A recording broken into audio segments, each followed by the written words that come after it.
Did you ever wonder what costs more, a vacation home or a yacht? Well, stay tuned, and in this episode, we're going to give you the answer.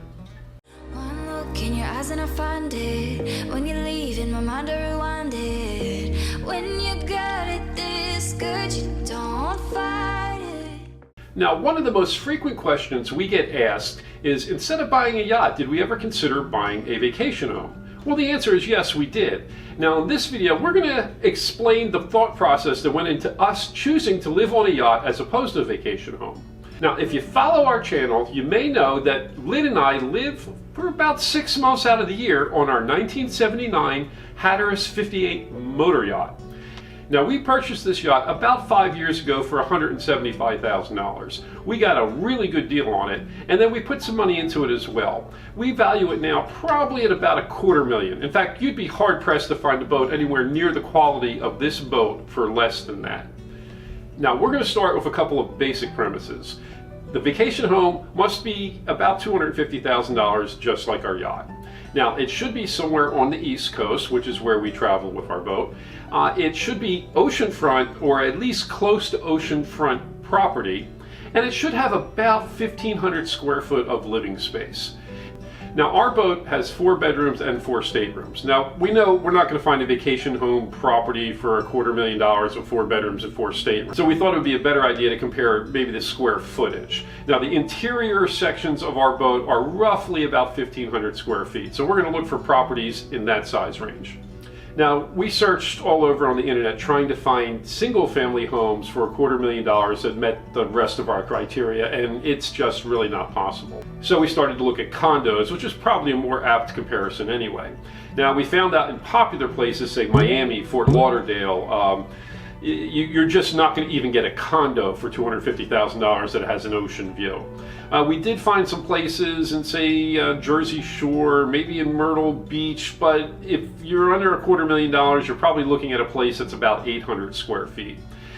Now, we finally found a property, $250,000 approximately in Titusville, and that's a great comparison because that's where we keep our boat for part of the year.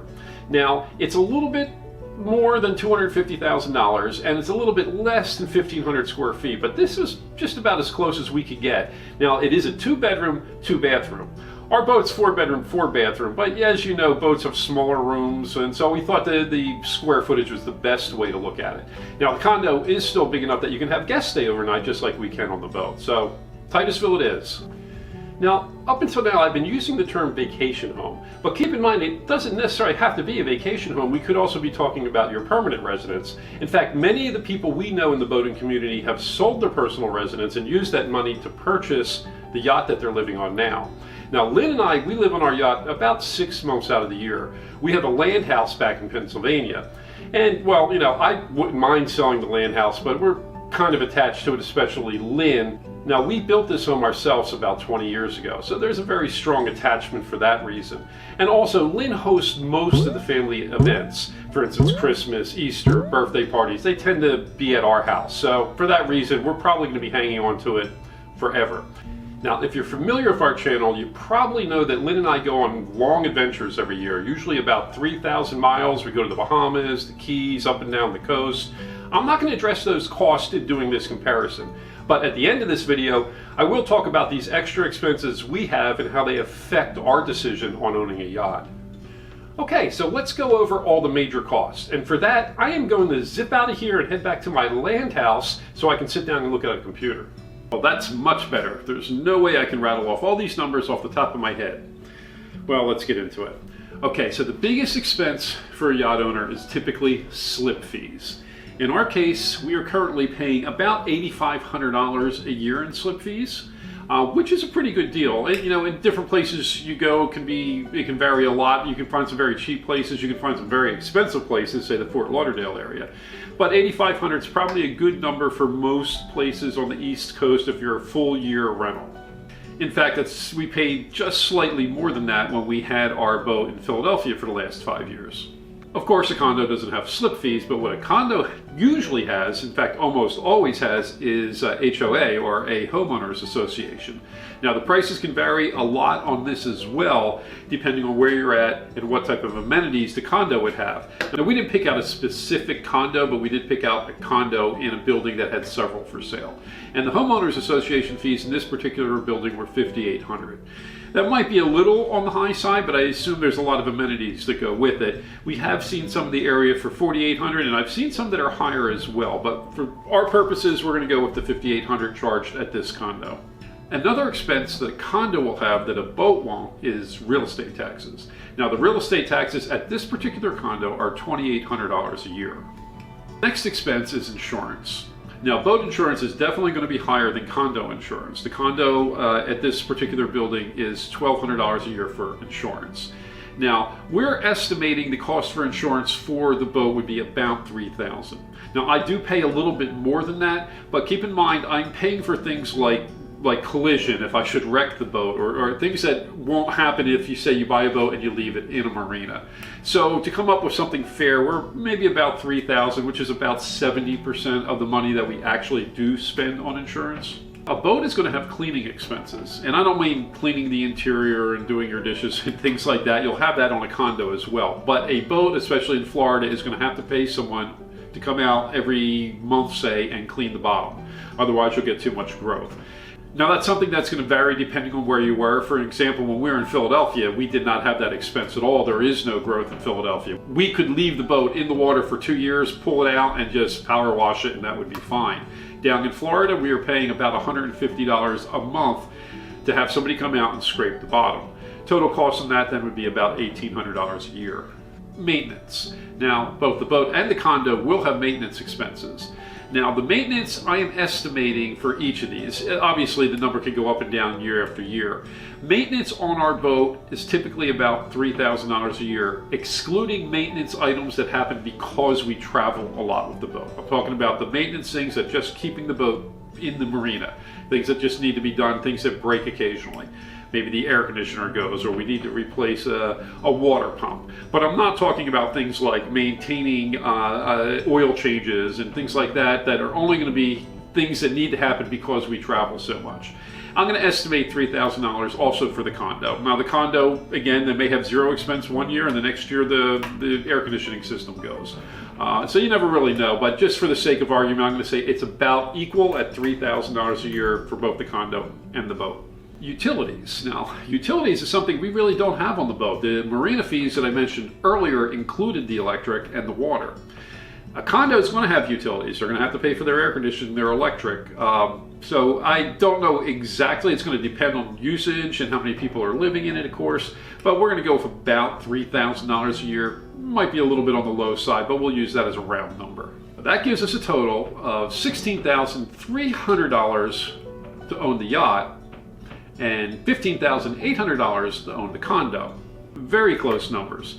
Now I'm going to add one more thing in, and that is a mortgage. Now not everyone's going to have a mortgage when they buy the condo or the yacht. In fact, we don't. But many people will. They'll be buying it as a second home. They just finished paying the mortgage off on the first home, and they're used to having an expense, and they're going to go out and get a mortgage for the boat. Now, even if you don't get a mortgage, though, you have to consider things like opportunity cost or money cost. Now, for instance, if I take $250,000 and I buy a boat, that's $250,000 that's not sitting in my bank account earning interest or invested into the stock market. So I think it's fair to say that even if you don't have a mortgage, we should add in some money as if you had a mortgage or as if there was an opportunity cost. And I think those numbers will probably be pretty close to the same. And for both the boat and the condo, we're going to use the figure of $19,200, which is roughly what it would be if you took out a 80% mortgage for 15 years on a $250,000 property. And would be roughly the same if you had taken the $250,000 and maybe made an investment and got a decent 7-8% return, something like that. And so there you have it. It costs approximately $35,500 a year to own the boat. Cost about $35,000 a year to own the condo. That's basically the same numbers. Now there is one thing I have not mentioned yet, and it is an important consideration: appreciation or depreciation.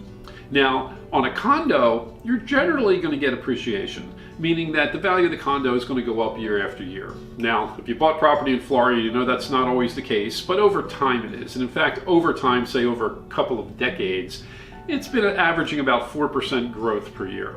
So that's something to consider. Now the boat, a lot of people say you buy a boat and it's going to depreciate, it's not going to appreciate. I agree that it's probably not going to appreciate.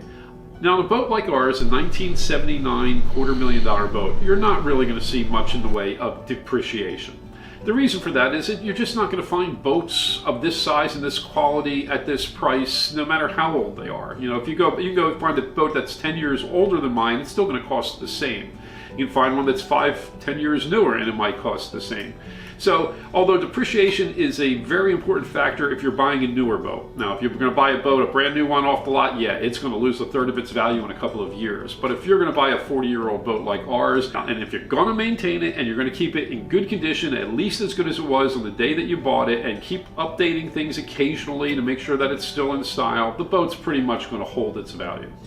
Now that we've established that the cost of ownership is roughly the same for both the boat and the condo, what are some of the pluses of both? Now, on a condo, well, you may have a swimming pool, or there could be a gym. These are things you're not going to have on the boat. And probably the main one, as I mentioned, is appreciation. And if the appreciation is running about 4% a year as the historical average, you are looking at picking up about $10,000 in equity every year that you own the condo. And that is an important consideration. So the pluses for a yacht, there's several of them too. One is it's true waterfront property. There is nothing like living right there on the water. Another plus is that the home is movable. If you get tired of living in the same place, if I just feel I'll just move my boat to some other place and live there for a few years. That's a huge plus for people like us. Another plus for the yacht, and probably one of the biggest ones for us, is that it's a vehicle of exploration. It's not just a condo in a nice city, it's a vehicle for us to explore life. We can travel to the Bahamas, we can go island hopping, we can go fishing, etc. And that's a very big plus for us. So, which is better? We've already established that the costs are roughly the same. So really, it comes down to just a lifestyle choice. Are you the type of person who likes to stay in one place and relax and maybe become part of the local community? For Lynn and I, the choice was easy, the yacht. We like to explore, we like to travel, we like to meet new people. We get bored if we're in one place for too long, so the yacht worked perfectly. But it doesn't mean a vacation home isn't a great idea for the right people too. Now, here is the bigger question, at least for Lynn and I.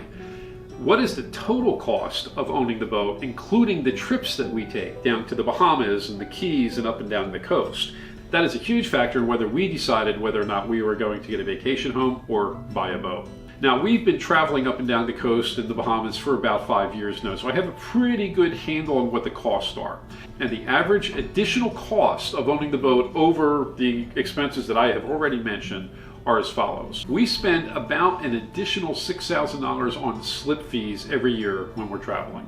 It's mostly because we tend to go to places like Key West and stay there for a week or so, or maybe we're a couple of marinas in the Bahamas. We were going up and down the coast and staying in different places. Those numbers will probably drop a little bit now that we've moved our boat to Florida and we're not coming down from Philadelphia every year. But let's just, for the sake of argument, say that we're still spending about $6,000 a year in additional slip fees. Now, the next and even more significant cost is fuel. We spent about $13,000 a year on average over the past 5 years on diesel fuel. That number may drop a little bit over the next couple of years since we're not going all the way back to Philly, but who knows, we may end up going to Puerto Rico or circling around Mexico. So we're going to leave that number at $13,000 as well. And then there are repairs. Now, these are in addition to the normal things that break, like air conditionings and things like that, that'll happen whether your boat's sitting still or moving. Now, we spend about $4,000 more per year on average on repairs due to traveling. Things that we would not have to do or probably would not have broken if we just kept the boat in the marina and maybe taking it out every now and then to go fishing or something like that. So we'll figure about $4,000 for that. So that's an additional $23,000 in travel expenses. When we add that to our expenses of actually just owning the boat, we're looking at $58,500 a year, or about $60,000 a year to own this boat and to do the traveling and island hopping and adventures that Lynn and I like to go on. So the question we needed to ask ourselves, and the question we basically ask ourselves every year, is it worth $60,000 a year to do what we do? The answer for us is yes. We love the adventures, we love the boating community, we love sharing our experiences with our YouTube fans. It's a no-brainer for us, and we wouldn't change a thing for the world. Now, will we always feel this way? I don't know. Lynn and I kind of have a habit of reinventing ourselves every 10 years or so we'll see what happens. But I can tell you this, if we do change our mind or we change our adventure, we'll be sure to film it and put it on our YouTube channel. So, thanks for watching. I hope we were able to answer some of your questions about whether it's better to own a yacht or a vacation home. And if you like our videos, please hit subscribe or ring the bell or share or do something like that. So, cheers.